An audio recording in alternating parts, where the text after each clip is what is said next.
Wannan yake cewa salam dakta, ina da tambaya. Iyali na ce bayan an gama exercise in the other room da zarar ta tashi sai wannan sperm ɗin ya ringa dawowa kuma daga ni har ita hankalinmu ya tashi. To irin wannan tambayar na ansa ta a baya to amma a koda yaushe wannan tambayar ƙara yawa take ana yi min ita.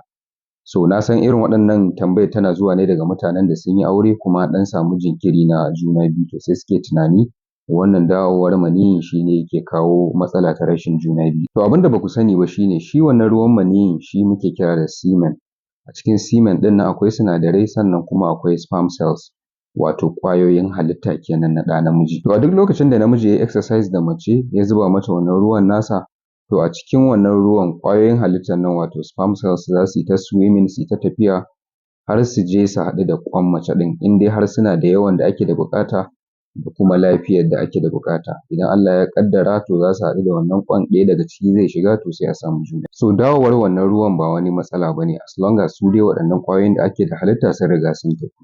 Idan wannan ruwan ya fito ba wani damuwa ba. Idan kuka ga an samu jinkiri na juna biyu to hakan yana nufi ko dai akwai matsala daga namijin wato a cikin ruwan maniyyin nasa babu ƙwayoyin halitta wato kwata-kwata babu ko kuma duka a mace suke ko kuma ba su da yawa ko kuma ba su da lafiya. Daga ɓangaren mace kuma zai iya kasancewa ko dai ƙwan nata ne bai fito ba ko kuma hanyar da wannan ƙwayoyin halittar namiji za su je su haɗu da ƙwan ita ce take da matsala wato ta toshe kenan. So anyway wannan dai duk bayan shekara ɗaya da aure idan har ba a samu juna biyu ba to sai a je asibiti duk binciken da ya kamata a yi za a yi don a gano matsalar kuma a yi maganinta.